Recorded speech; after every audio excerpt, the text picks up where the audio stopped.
Chapter 43. They had a very fine day for Box Hill, and all the other outward circumstances of arrangement, accommodation, and punctuality were in favor of a pleasant party. Mr. Weston directed the whole, officiating safely between Hartfield and the vicarage, and everybody was in good time. Emma and Harriet went together, Miss Bates and her niece, with the Eltons, the gentleman on horseback. Mrs. Weston remained with Mr. Woodhouse. Nothing was wanting but to be happy when they got there. 7 miles were traveled in expectation of enjoyment, and everybody had a burst of admiration on first arriving, but in the general amount of the day there was deficiency. There was a languor, a want of spirits, a want of union, which could not be got over. They separated too much into parties. The Eltons walked together. Mr. Knightley took charge of Miss Bates and Jane, and Emma and Harriet belonged to Frank Churchill. And Mr. Weston tried, in vain, to make them harmonize better. It seemed at first an accidental division, but it never materially varied. Mr. and Mrs. Elton, indeed, shewed no unwillingness to mix and be as agreeable as they could, but during the 2 whole hours that were spent on the hill, there seemed a principle of separation between the other parties, too strong for any fine prospects, or any cold collation, or any cheerful Mr. Weston, to remove. First it was downright dullness to Emma. She had never seen Frank Churchill so silent and stupid. He said nothing worth hearing, looked without seeing, admired without intelligence, listened without knowing what she said. While he was so dull, it was no wonder that Harriet should be dull likewise, and they were both insufferable. When they all sat down it was better, to her taste a great deal better, for Frank Churchill grew talkative and gay, making her his first object. Every distinguishing attention that could be paid was paid to her. To amuse her and be agreeable in her eyes seemed all that he cared for, and Emma, glad to be enlivened, not sorry to be flattered, was gay and easy too, and gave him all the friendly encouragement, the admission to be gallant, which she had ever given in the first and most animating period of their acquaintance, but which now, in her own estimation, meant nothing, though in the judgment of most people looking on it must have had such an appearance as no English word but flirtation could very well describe. Mr. Frank Churchill and Miss Woodhouse flirted together excessively. They were laying themselves open to that very phrase, and to having it sent off in a letter to Maple Grove by one lady, to Ireland by another. Not that Emma was gay and thoughtless from any real felicity, it was rather because she felt less happy than she had expected. She laughed because she was disappointed, and though she liked him for his attentions, and thought them all, whether in friendship, admiration, or playfulness, extremely judicious, they were not winning back her heart. She still intended him for her friend. "How much I am obliged to you," said he, "for telling me to come today. If it had not been for you, I should certainly have lost all the happiness of this party. I had quite determined to go away again." "Yes, you were very cross, and I do not know what about, except that you were too late for the best strawberries. I was a kinder friend than you deserved, but you were humble. You begged hard to be commanded to come." "Don't say I was cross. I was fatigued. The heat overcame me. It is hotter today." "Not to my feelings. I am perfectly comfortable today." "You are comfortable because you are under command." "Your command, yes. Perhaps I intended you to say so, but I meant self-command. You had, somehow or other, broken bounds yesterday and run away from your own management, but today you are got back again, and as I cannot be always with you, it is best to believe your temper under your own command rather than mine. It comes to the same thing. I can have no self-command without a motive. You order me whether you speak or not, and you can be always with me. You are always with me. Dating from 3 o'clock yesterday. My perpetual influence could not begin earlier, or you would not have been so much out of humor before. 3 o'clock yesterday. That is your date. I thought I had seen you first in February. Your gallantry is really unanswerable." But, lowering her voice, "Nobody speaks except ourselves, and it is rather too much to be talking nonsense for the entertainment of 7 silent people. I say nothing of which I am ashamed. replied he, with lively impudence. I saw you first in February. Let everybody on the hill hear me if they can. Let my accent swell to Mickleham on one side, and Dorking on the other. I saw you first in February. And then whispering, our companions are excessively stupid. What shall we do to rouse them? Any nonsense will serve. They shall talk. Ladies and gentlemen, I am ordered by Miss Woodhouse, who, wherever she is, presides, to say that she desires to know what you are all thinking of. Some laughed, and answered good-humoredly. Miss Bates said a great deal. Mrs. Elton swelled at the idea of Miss Woodhouse's presiding. Mr. Knightley's answer was the most distinct. Is Miss Woodhouse sure that she would like to hear what we are all thinking of? Oh, No, no, cried Emma, laughing as carelessly as she could. Upon no account in the world. It is the very last thing I would stand the brunt of just now. Let me hear anything rather than what you are all thinking of. I will not say quite all. There are one or two, perhaps, glancing at Mr. Weston and Harriet, whose thoughts I might not be afraid of knowing. It is a sort of thing, cried Mrs. Elton emphatically, which I should not have thought myself privileged to inquire into. Though, perhaps, as the chaperone of the party, I never was in any circle, exploring parties, young ladies, married women. Her mutterings were chiefly to her husband, and he murmured in reply, Very true, my love, very true. Exactly so, indeed, quite unheard of, but some ladies say anything. Better pass it off as a joke. Everybody knows what is due to you. It will not do, whispered Frank to Emma. They are most of them affronted. I will attack them with more address. Ladies and gentlemen, I am ordered by Miss Woodhouse to say that she waives her right of knowing exactly what you may all be thinking of, and only requires something very entertaining from each of you, in a general way. Here are 7 of you, besides myself, who, she is pleased to say, am very entertaining already, and she only demands from each of you either one thing very clever, be it prose or verse, original or repeated, or 2 things moderately clever, or 3 things very dull indeed, and she engages to laugh heartily at them all. Oh, Very well, exclaimed Miss Bates, then I need not be uneasy. 3 things very dull indeed. That will just do for me, you know. I shall be sure to say 3 dull things as soon as ever I open my mouth, shan't I? Looking round with the most good-humoured dependence on everybody's assent.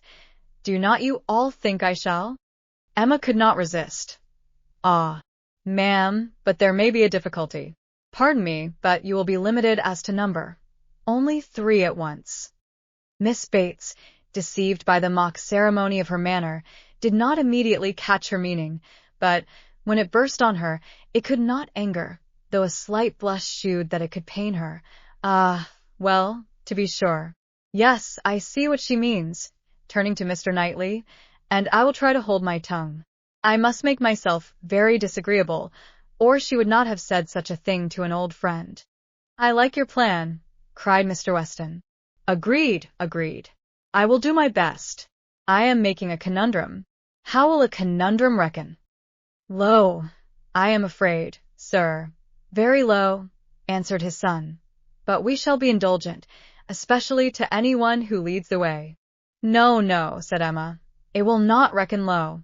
A conundrum of Mr. Weston's shall clear him and his next neighbor. Come, sir, pray let me hear it. I doubt its being very clever myself, said Mr. Weston. It is too much a matter of fact, but here it is. What 2 letters of the alphabet are there that express perfection? What 2 letters express perfection? I am sure I do not know. ah, You will never guess. You, to Emma, I am certain, will never guess. I will tell you, do you understand? Understanding and gratification came together. It might be a very indifferent piece of wit, but Emma found a great deal to laugh at and enjoy in it, and so did Frank and Harriet. It did not seem to touch the rest of the party equally. Some looked very stupid about it, and Mr. Knightley gravely said, This explains the sort of clever thing that is wanted, and Mr. Weston has done very well for himself, but he must have knocked up everybody else. Perfection should not have come quite so soon. oh, For myself, I protest I must be excused, said Mrs. Elton. I really cannot attempt. I am not at all fond of this sort of thing. I had an acrostic once sent to me upon my own name, which I was not at all pleased with. I knew who it came from. An abominable puppy. You know who I mean, nodding to her husband. These kind of things are very well at Christmas when one is sitting round the fire, but quite out of place, in my opinion, when one is exploring about the country in summer. Miss Woodhouse must excuse me. I am not one of those who have witty things at everybody's service. I do not pretend to be a wit. I have a great deal of vivacity in my own way, but I really must be allowed to judge when to speak and when to hold my tongue. Pass us, if you please, Mr. Churchill. Pass Mr. E., Knightley, Jane, and myself. We have nothing clever to say, not one of us. Yes, yes, pray pass me, added her husband, with a sort of sneering consciousness. I have nothing to say that can entertain Miss Woodhouse, or any other young lady. An old married man, quite good for nothing. Shall we walk, Augusta? With all my heart. I am really tired of exploring so long on one spot. Come, Jane, take my other arm. Jane declined it, however, and the husband and wife walked off. Happy couple, said Frank Churchill, as soon as they were out of hearing. How will they suit one another? Very lucky, marrying as they did, upon an acquaintance formed only in a public place. They only knew each other, I think, a few weeks in Bath. Peculiarly lucky, for as to any real knowledge of a person's disposition that Bath, or any public place, can give, it is all nothing. There can be no knowledge. It is only by seeing women in their own homes, among their own set, just as they always are, that you can form any just judgment. Short of that, it is all guess and luck, and will generally be ill luck. How many a man has committed himself on a short acquaintance, and rooted all the rest of his life?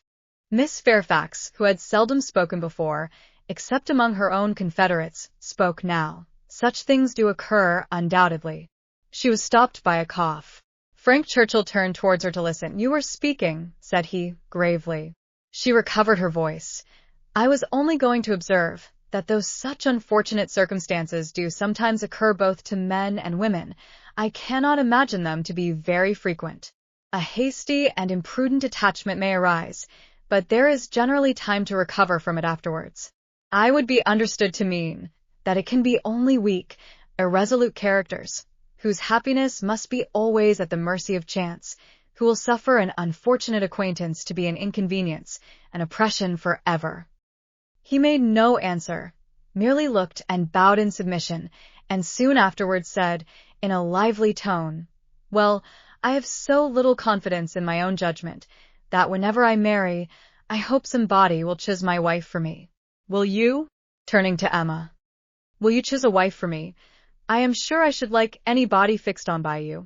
You provide for the family, you know, with a smile at his father. Find somebody for me. I am in no hurry. Adopt her, educate her, and make her like myself. By all means, if you can. Very well. I undertake the commission. You shall have a charming wife. She must be very lively, and have hazel eyes. I care for nothing else. I shall go abroad for a couple of years, and when I return, I shall come to you for my wife. Remember. Emma was in no danger of forgetting. It was a commission to touch every favorite feeling. Would not Harriet be the very creature described? Hazel eyes accepted. 2 years more might make her all that he wished. He might even have Harriet in his thoughts at the moment. Who could say? Referring the education to her seemed to imply it. Now, ma'am, said Jane to her aunt, shall we join Mrs. Elton? If you please, my dear. With all my heart. I am quite ready. I was ready to have gone with her. But this will do just as well. We shall soon overtake her. There she is. No, that's somebody else. That's one of the ladies in the Irish car party, not at all like her. Well, I declare, they walked off, followed in half a minute by Mr. Knightley. Mr. Weston, his son, Emma, and Harriet only remained, and the young man's spirits now rose to a pitch almost unpleasant. Even Emma grew tired at last of flattery and merriment, and wished herself rather walking quietly about with any of the others, or sitting almost alone, and quite unattended to, in tranquil observation of the beautiful views beneath her.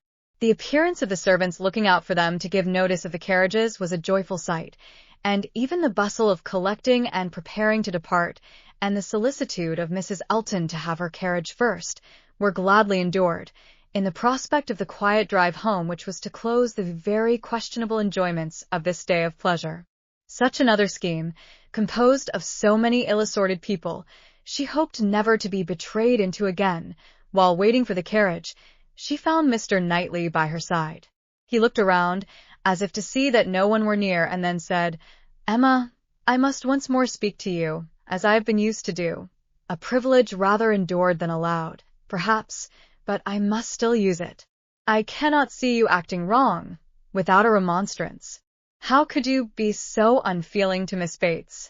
How could you be so insolent in your wit to a woman of her character, age, and situation? Emma, I had not thought it possible." Emma recollected, blushed, was sorry, but tried to laugh it off.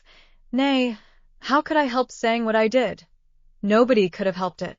It was not so very bad. I dare say she did not understand me. I assure you she did. She felt your full meaning. She has talked of it since.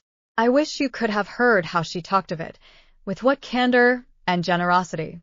I wish you could have heard her honoring your forbearance in being able to pay her such attentions as she was forever receiving from yourself and your father, when her society must be so irksome."